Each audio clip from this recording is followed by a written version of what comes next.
Hello, my name is Mwaikwasi and welcome to my today's podcast. In today's podcast, I'm going to share with you about my survival and entrepreneurial journey here in the university. Growing up, I'd always wanted to become a businessman and a politician. For my political quests, I was lucky to find a bearing even before I attained the age of 18. I was lucky to be enrolled in the ODM party politics and I loved everything about it. However, I still had something unfulfilled. My business ambitions were yet to come to life, and in fact, being in politics fueled my ambitions further, as majority of the politicians whom we worked with and those that I aspired to be like were businessmen. Additionally, my colleagues whom we worked with had businesses on the sidelines, some of which were financed by the politicians. This gave me hope. Maybe the politicians will give me a lending hand, isn't it? So let's get to it.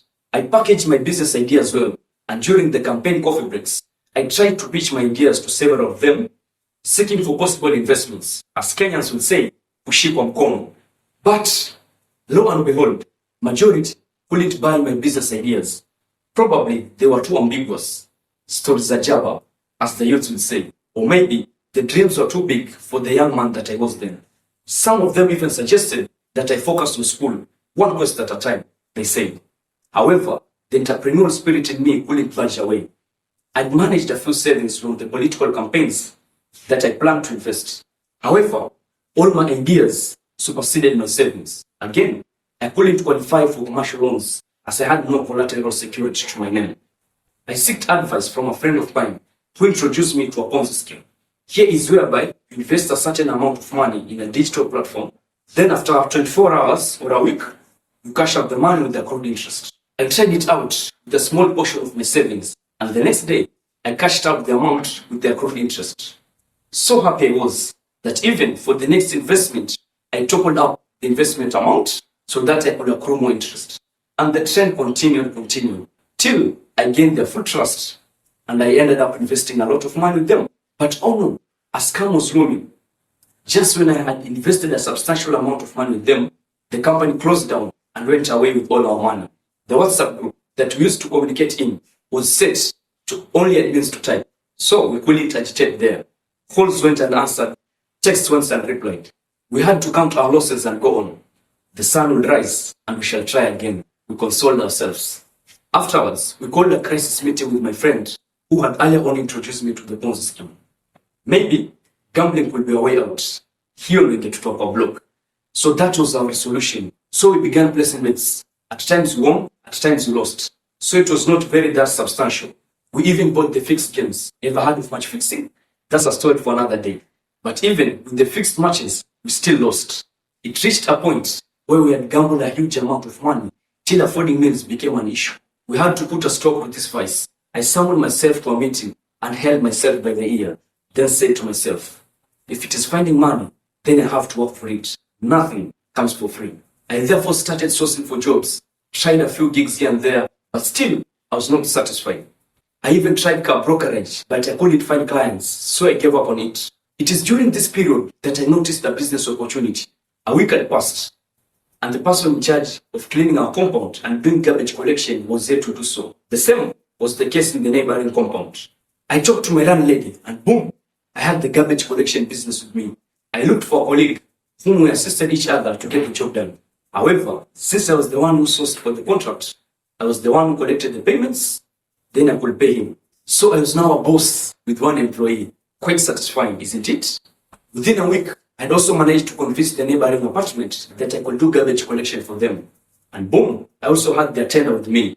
However, I had no papers or licenses for the garbage collection business with me, so I couldn't take the garbage to the dumping sites. As you know, garbage business is run by cartels who even control the dumping sites, so I couldn't risk going there.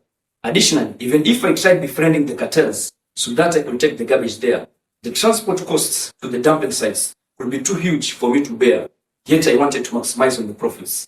I happened to live near the Chuda Creek. In fact, our fence borders it. I would dump the garbage early in the morning near the mangrove, just when the water drifted away, and later on, I will burn it down.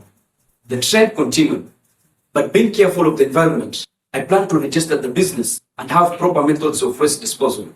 Additionally, when I registered the business, I could source for more clients and more manpower. That was the plan. Little did they know what fate had in store for me.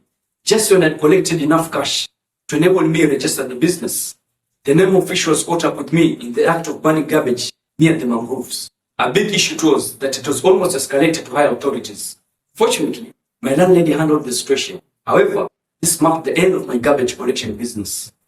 A business that I loved, had high hopes in it, and I even started learning more about it, had now gone to the drain. I was back to square one. I called myself to a meeting and had a few consultations in my confidence. The resolution of the meeting was that I learn a skill and monetize it, then earn a living from it. I analyzed my skills, interests, and hobbies. I began leveraging on my performing arts talent while learning multimedia design and editing skills on the sidelines.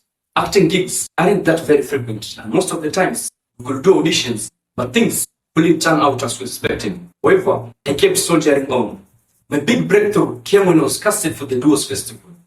I made a good amount of money and established connections that assured me of various performing arts gigs. Through this, I was able to purchase a workstation for my multimedia editing and design works. Business capital it was. First investment, pop. However, I'm sad to report that things are not yet very rose in the business side. This small business that I started can hardly sustain me. I still have to do ads and push gigs here and there. What keeps me going is the fact that I'm yet to implement all the business ideas that I have in mind. Probably, when I do so, I will end up becoming like one of the greatest men in businesses, like Warren Buffett. Till then, I remain an optimist. I refuse to give up. I choose to hang on till daybreak comes. As they say, it's usually darker when dawnbreak is near. And that's it for today's podcast. Make sure you like, subscribe, and share our content.